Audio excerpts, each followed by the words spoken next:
নমস্কার বন্ধুরা, আজকে আপনাদের সাথে শেয়ার করব গোটা লোটের ঝালের ঝোল। আমরা সকলেই জানি লোটে মাছ খুবই নরম এবং অনেকেই বলেন যে লোটে মাছ গোটা রান্না করতে গেলে হয় ভেঙে যায়, না হলে ঘেটে যায়, যার কারণে শেষ পর্যন্ত লোটে মাছের ঝুড়ো করে নিতে হয়। কিন্তু আজকের আমি যেভাবে আপনাদের সাথে রেসিপিটি শেয়ার করব তা ভাঙার তো কোনো চান্সই নেই, বরঞ্চ যেভাবে রান্না করবেন সেইভাবে কিন্তু গোটা গোটাই রয়ে থাকবে। আর টেস্টের কথা সেটা আপনারা বাড়িতেই রেসিপিটা না বানালে বুঝবেন না যে এতটাই সুস্বাদু হয়। প্রথমে আগে থেকে ধুয়ে বেছে রাখা মাছগুলো নিয়ে নেবো একটি প্লেটের মধ্যে এবং তার গায়ে কোট করার জন্য নিয়ে নেবো ময়দা, স্বাদ মতো নুন আর নিয়ে নেবো লঙ্কা গুঁড়ো মিশিয়ে একটি মিশ্রণ বানিয়ে নেব। এরপর সেই মিশ্রণের মধ্যে মাছগুলো দিয়ে খুব ভালো করে এপিট ওপিট ভালো করে কোট করে নেব। প্রত্যেকটি মাছ ভালো করে কোট করা হয়ে গেলে কড়াই তেল গরম করে মাছগুলো একে একে দিয়ে এপিট ওপিট লাল লাল করে ভেজে একটি পাত্রে তুলে নেব।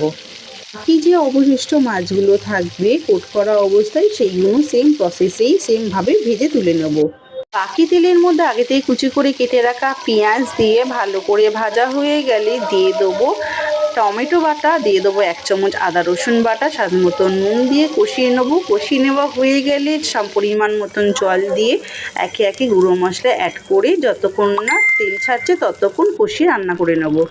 মশলা থেকে খুব ভালোভাবে তেল ছেড়ে এলে গ্রেভির জন্য পরিমাণ মতন জল দিয়ে দেবো। ঝোল ফুটতে শুরু করলেই গোলমরিচ গুঁড়ো আর ভেজে রাখা মাছগুলো দিয়ে খুন্তির সাহায্যে একটু মিশিয়ে মিনিট 2-3 ফুটিয়ে নিলেই কিন্তু রেডি হয়ে যাবে গোটা লোটে রেসিপি। তবে নামানোর আগে ওপর থেকে ধনেপাতা কুচি বা আপনারা কাসুরি মেথি পারলেও ছড়িয়ে দিতে পারেন। খুন্তির সাহায্যে একটু মিশিয়ে নিলেই কিন্তু পরিবেশনের জন্য রেডি হয়ে যাবে। এখানে মাছটি দেখতেই পাচ্ছেন এক পিস যে পুরোপুরি কিন্তু গোটাই রয়েছে, কোনো রকমভাবেও কিন্তু ভেঙে যায়নি। তাই বন্ধুরা এইভাবে যদি রান্না করেন লোটে মাছ তো খেতে সুস্বাদু হয়, প্লাস প্রত্যেকটা লোটে কিন্তু গোটা গোটাই থাকবে।